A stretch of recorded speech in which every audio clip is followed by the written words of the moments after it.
नामांकन दाखिल किया जी, क्या कहना चाहिए? देखिए मैंने नामांकन नहीं दाखिल किया है। मेरी श्रीमती पन्नाबाई प्रजापति पत्नी हैं, वो आज नामांकन दाखिल की हैं और नामांकन 2 हैं। एक नामांकन है भारतीय जनता पार्टी के उस पे से और एक निर्दलीय के रूप में। संभवतः शायद है कि पार्टी इस बात पे विचार कर ले, इस गरीब आदमी के साथ अन्याय हो रहा, शायद है वो सिंबल प्राप्त हो सके, और अगर सिंबल नहीं प्राप्त होता तो निर्दलीय के रूप में उम्मीदवार रहेंगी। दोनों नामांकन पन्नाबाई जी के नाम से होगा? दोनों पन्नाबाई के नाम से। मैं तो बिल्कुल नहीं भरा। कुल मिला के अभी उम्मीद कर रहे हैं कि अभी भारतीय जनता पार्टी अगर मौका दिया है। देखिए, जब तक सिंबल नहीं प्राप्त हो जाता तब तक कोई उम्मीदवार कहलाता नहीं। पार्टी ने नॉमिनेशन ठीक है कर दिया, परंतु सिंबल आने पर ही उस कैंडिडेट का चयन मान लिया जाता है। वर्तमान समय में आप वहाँ के विधायक थे जी, ऐसा क्या हो गया कि अचानक आपका नाम हटा करके दूसरे को आगे किया देखिए ये हमें खुद ही पता नहीं चल पाया कि ये हो क्या गया।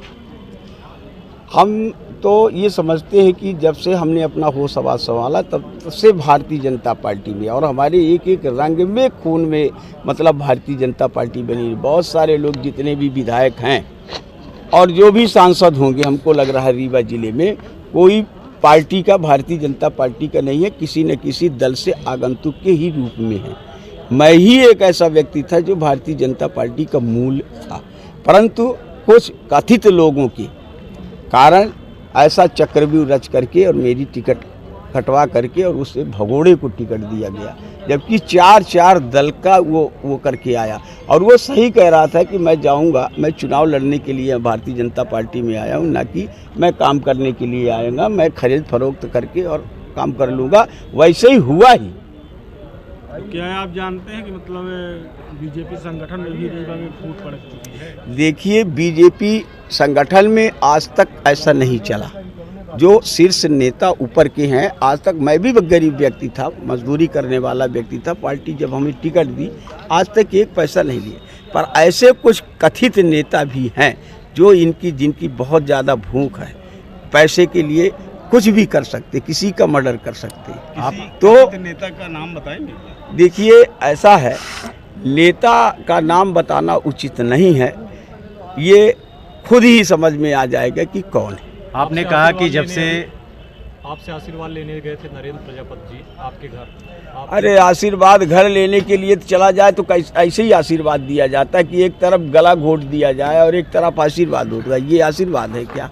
आपने कहा वो कि तो बहुत जगह ये भी कहता है कि मैं विधायक जी का लड़का हूँ, विधायक जी का भतीजा हूँ, इस तरह से करके वो प्रचार कर रहा है।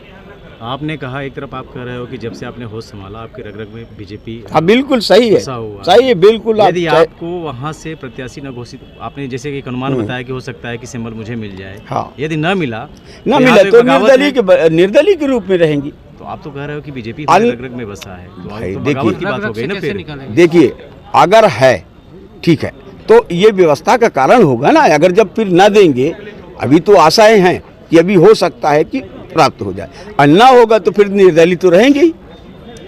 हमने और अन्य दलों से फॉर्म नहीं भरा, एक निर्दलीय के उसमें भरा। हमने कहा, बहुत सारे लोग आए हमारे पास, आप इससे लड़ जाएं, आप इससे लड़ जाएं, आप इससे लड़ जाएं। हमने कहा कि ऐसा नहीं। इस बार विकास का मुद्दा क्या रहेगा?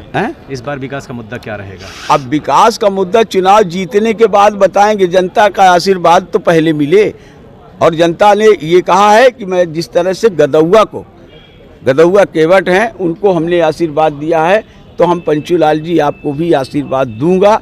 और मनगवा तो एक अलग ही इतिहास रचता है।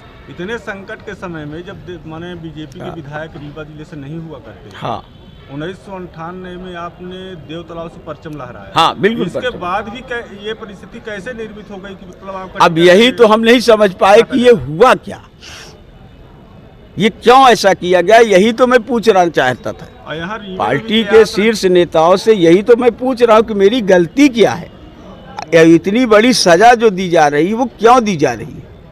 हमें कोई कारण बता दें, हम उसको कम से कम हमारे आत्मा को संतुष्टि तो प्राप्त हो जाए कि नहीं, हम आपकी गलती ये थी, इस कारण से हमने आपका टिकट काट दिया।